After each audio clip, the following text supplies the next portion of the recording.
Assalamualaikum warahmatullahi wabarakatuh dan salam sejahtera.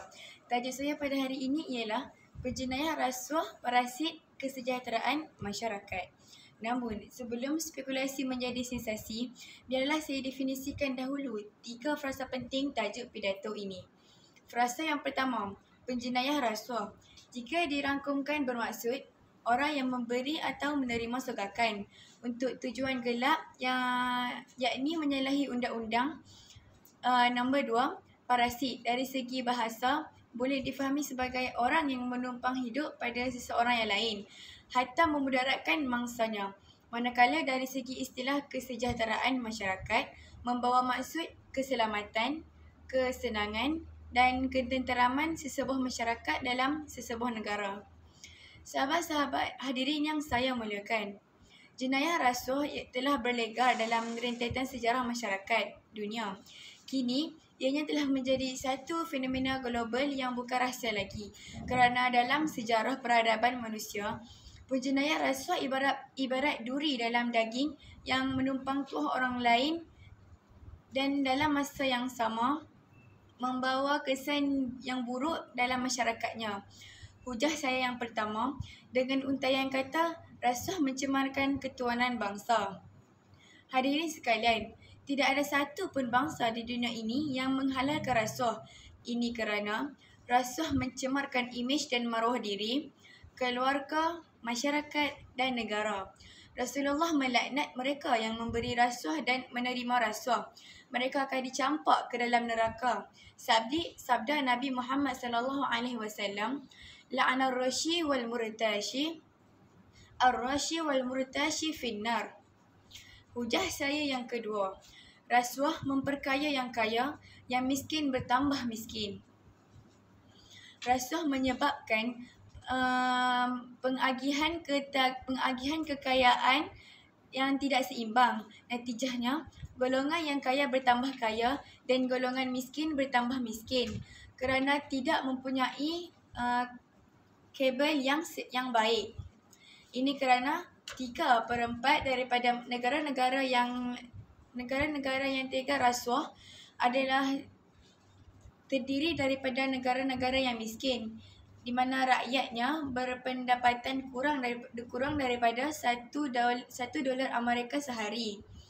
Jika rasuah terus bermaharajalela, masyarakat biasa akan terbeban dengan kos sosial yang semakin meningkat seperti cukai-cukai dan prasarana yang boleh dibilang dengan jari. Akibatnya, yang kaya bertambah kaya, yang miskin menjadi papa kedana.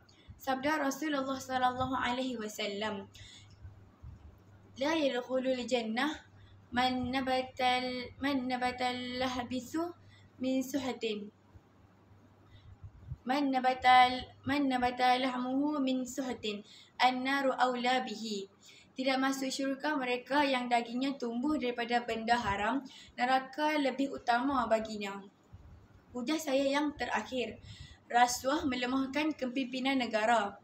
Sidang hadirin yang saya muliakan, budaya rasuah melemahkan pentadbiran dan pemerintahan sesebuah negara. Sejarah telah membuktikan bahawa banyak negara-negara di dunia ini yang tumbang akibat pemimpin yang rasuah. Kepimpinan yang lemah menyebabkan kurangnya penyediaan kerana setiap kali transaksi berlaku, pemerintahan kehilangan hasil dan swadaya. Pentadbiran negara menjadi kucar-kacir dan akhirnya akan menimbulkan masalah lain seperti kemerosatan ekonomi dan pengabaian kepentingan masyarakat. Mengambil iktibar daripada negara jiran kita, Filipina, yang satu ketika dahulu rebah tampuk pemerintahannya kerana pimpinan Marcos yang korup. Kita juga pasti tidak mahu mengulangi sejarah silam kerajaan Abbasiyah dan Mamluki yang turut kecundang akibat rasuah. Kesimpulannya hadirin hadirat, kewajipan ke atas kita semua untuk memerangi rasuah sama ada secara individu atau berkumpulan. Persoalannya sekarang, bagaimanakah kita hendak memerangi rasuah? Yang pertama, mendidik masyarakat bahawa Allah Subhanahu Wa Taala sentiasa melihat kita secara rahsia atau terang-terangan.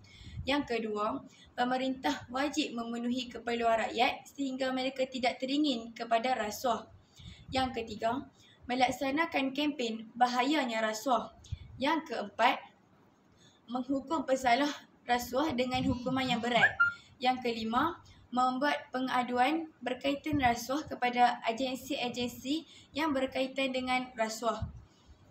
Sebelum akhir kata, saya mengucapkan ribuan terima kasih kepada hadirin hadirat di atas perhatian kalian dan saya berharap kita dapat mengambil faedah daripada apa yang saya ucapkan tadi. Aqulu qawli hadha wa astaghfirullahal azim. أقول قولي هذا وأستغفر الله العظيم لي ولكم ولسائر المسلمين والمسلمات والمؤمنين والمؤمنات إنه هو الغفور الرحيم وبالله التوفيق وهداية والسلام عليكم ورحمة الله وبركاته.